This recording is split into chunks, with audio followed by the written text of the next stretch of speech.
Good morning. Please welcome our hosts, SBAM President and CEO Brian Calley and Michigan Supreme Court Justice Richard Bernstein.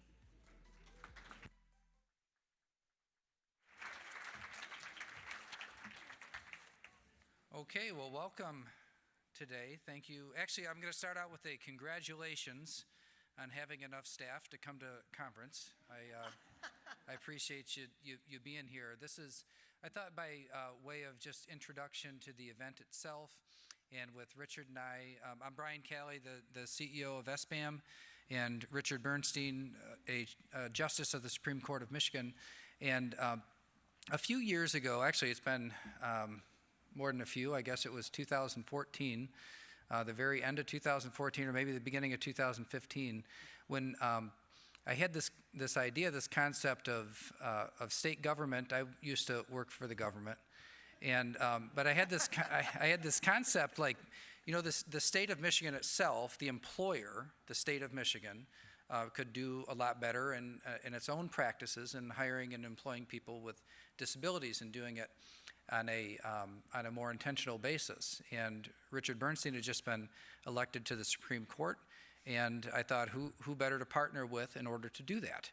And so I invited him over to the Romney building, and we sat at the table in my office and just talked about this. And then Richard said, "That sounds great. Yeah, I'd like to do that. But why would we limit it to just the state of the government of the state of Michigan? Why not everybody?"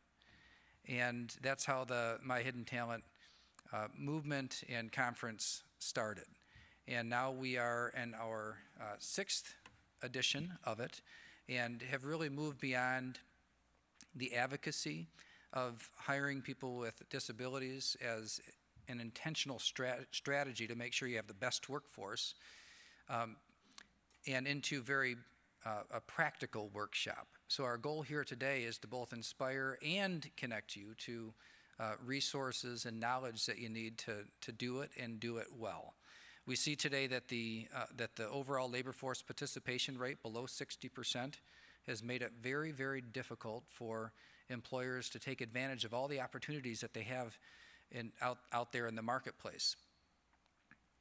This conference is meant to provide strategies and know-how to fill your needs for growth and employment with very talented, capable, creative, determined individuals who have a desire to be out there and a part of the world.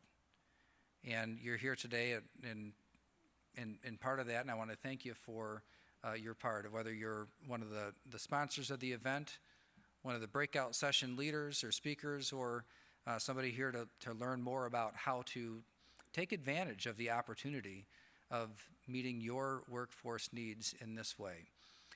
Before I'm going to split up my time with Richard evenly, because they put him on here for 2 minutes, but if you know Richard, he never keeps it to 2 minutes.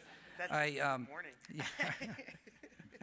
No, I thought I might start with just a story about one of the times early on in this process where I met somebody out in West Michigan who had been given a chance to do an internship at Gordon Food. And Gordon Foods has a fleet of trucks. You've seen the trucks out there. And they were in need of somebody to do warranty audits. So a truck breaks down, is it covered under warranty or not? But they got to move quick. You can't have trucks down. So they knew that there were a lot of things they were paying for, that if they had just done these warranty audits, that they could get many of those expenses covered. And so they teamed up with Hope Network, a great partner of Michigan Rehabilitation Services that is here today, and this internship, they thought, well, we could make one of these for somebody to look through the warranties and do these warranty audits. So they hired a young man named Nathan Mort, and Nathan started, and they thought that they had set aside about 6 months worth of work for the internship, and within a few weeks, that 6 months worth of work was done.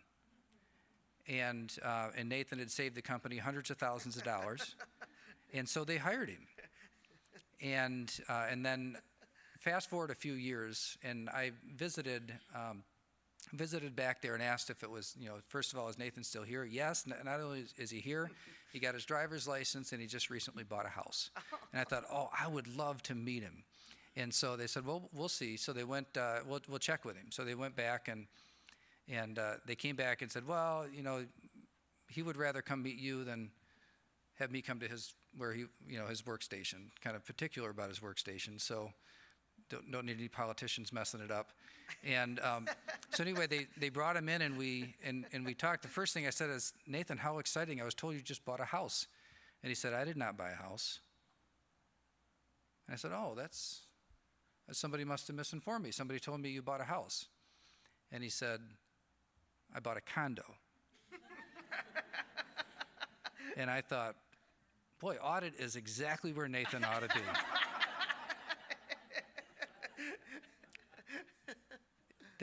Now that story was covered in, actually the Harvard Business Journal did an article on it.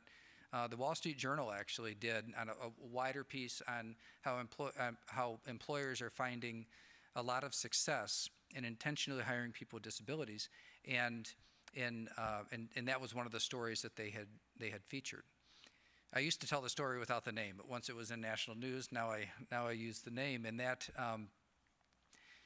It's an amazing story, but really, I wish that it wasn't so amazing. That's really what we're trying to achieve here, is for that type of success to be commonplace, where it's just the outcome that we expect. It's not the extraordinary thing that overcame all the odds, but rather just what we expect to happen. And having a room full of employers and great partners in this endeavor to make that happen gives me a lot of confidence that it really is possible. And so my partner in this whole process right along the way, literally, is from the very beginning, Justice Richard Bernstein. Richard? Thank you.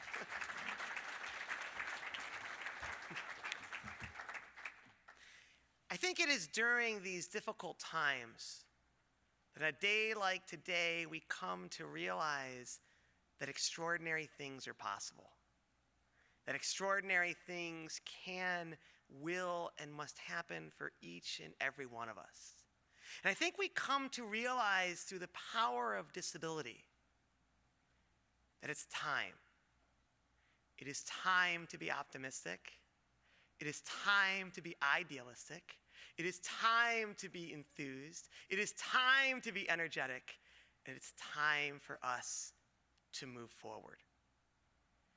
But I believe today we can also see things in a spiritual light, because we can ask ourselves the eternal question, which is what drives every one of us, which is why we've gathered, which is why is it that if God is so good and merciful and kind, that he allows for bad things to happen to otherwise such good people?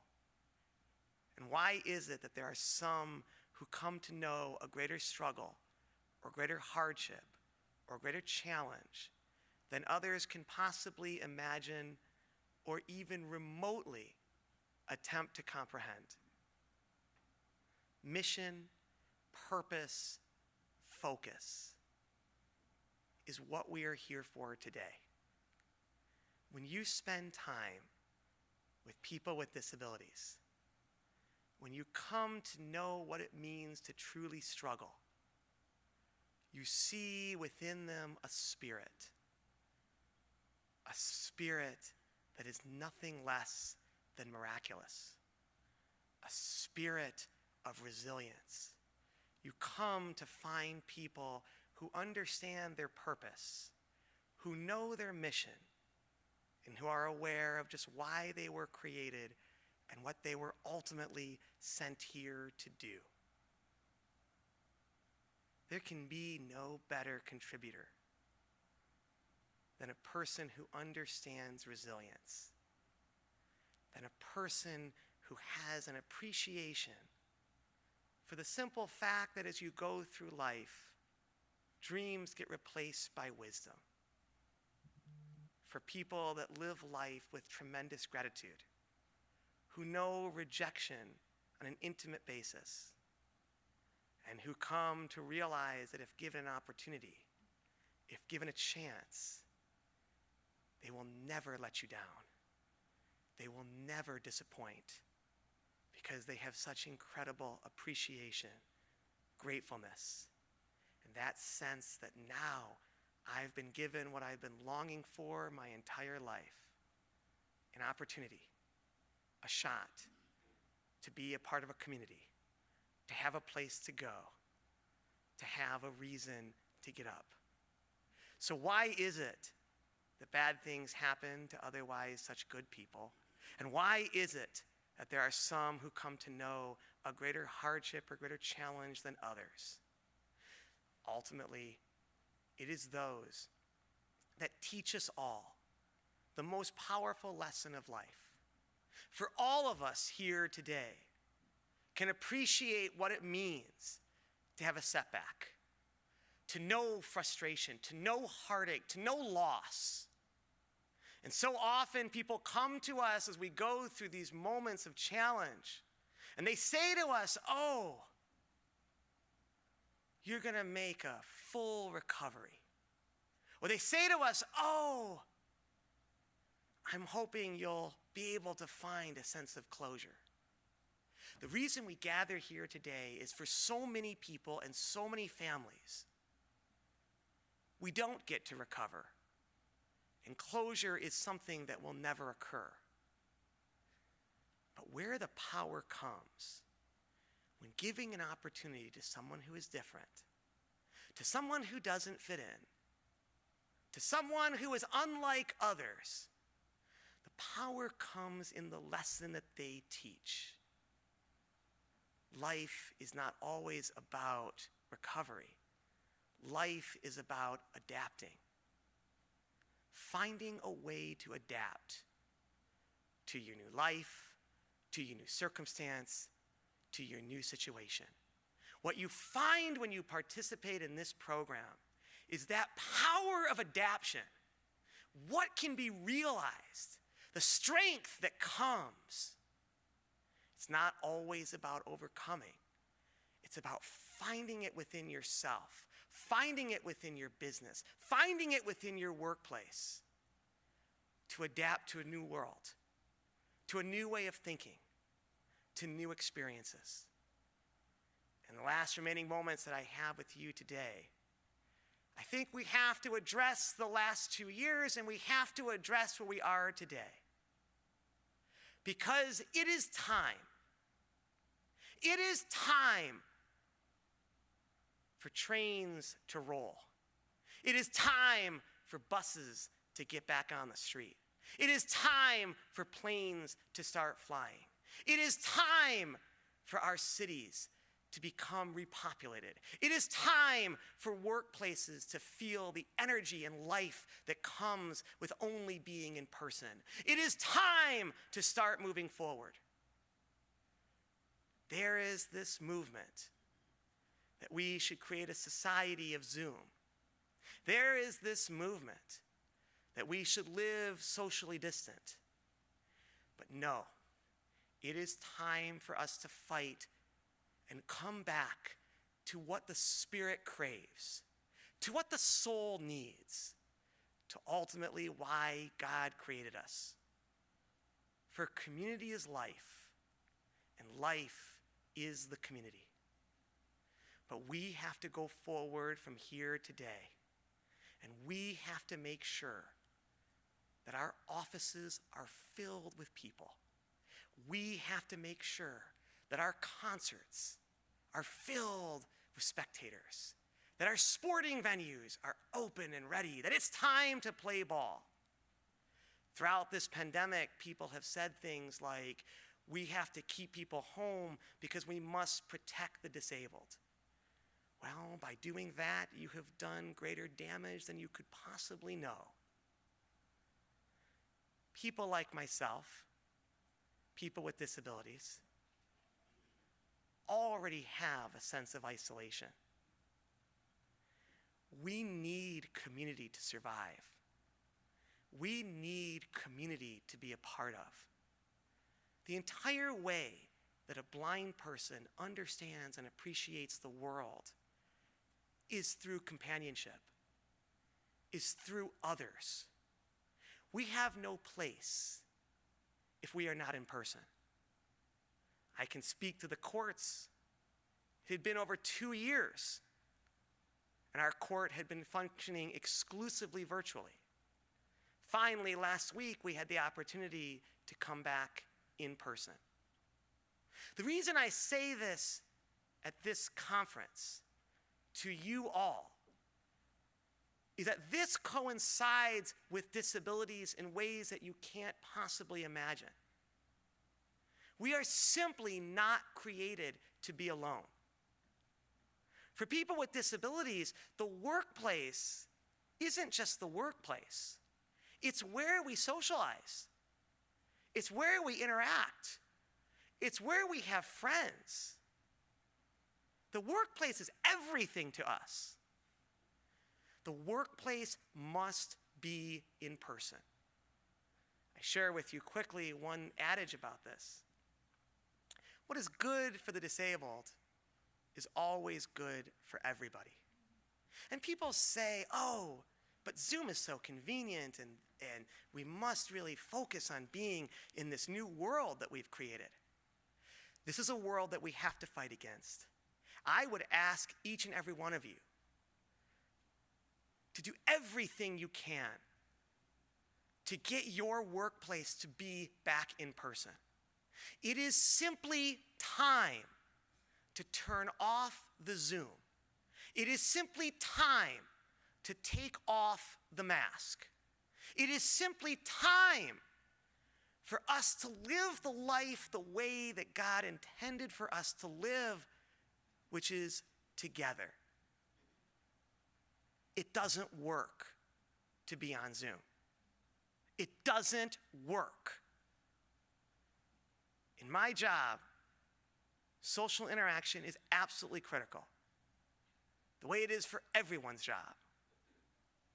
When sitting down at conference to discuss cases and critical matters of the court, for the last 2 years, simply doing things by Zoom was ineffective. Those conversations matter. How are your kids doing? I heard that your dad's not doing well. Oh, I heard that your son had a great baseball game. Those conversations are imperative. They are essential because it's who we are. We can't work in sterile environments. We're not created for that. We work because we care about each other, because we like each other, because we want to be with each other. Without those conversations, without those meaningful relationships, the work suffers because people forget what the purpose is. They forget why they like each other. They forget why they care about each other. They forget, why do we do this in the first place? It was deep into the night as the angel came upon Jacob, and there existed an immense battle. And this battle raged until the dawn. And when the sun rose, the angel blessed Jacob and gave him a new name, the name of Israel, which is translated to mean one who struggles with God. But as we know, during the struggle, Jacob was left with a shattered hip. He would walk with a limp and know great pain for the remainder of his days. I believe that Scripture teaches this because it was only through Jacob's hardship and struggle, and only through his pain, that he was able to connect, empathize, understand, and ultimately lead. That's what we're here to celebrate today. It is through struggle that we come together. It is through struggle that we learn. It is through struggle that we unify. For we come to realize that, yes, so many of us are mortal. And yes, we are infirmed. But if given the chance, it is our spirits and it is our souls that truly know no bounds.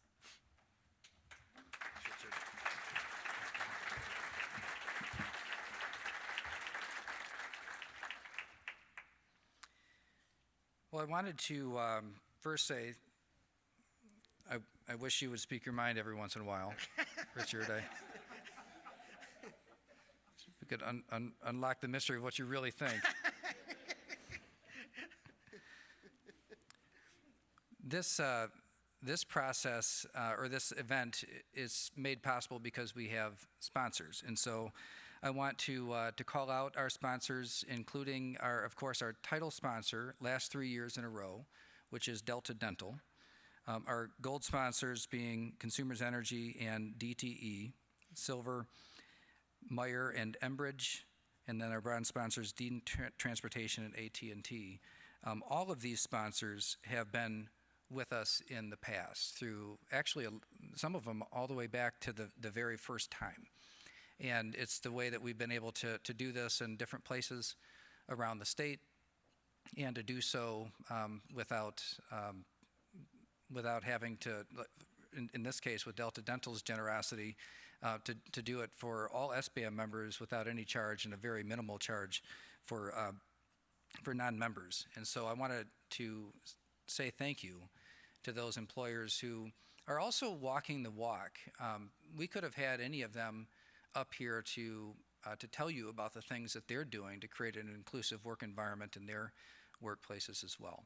And so leading by example, but also working with our association, which represents 30,000 small businesses around the state in every single county and every single industry that you can think of.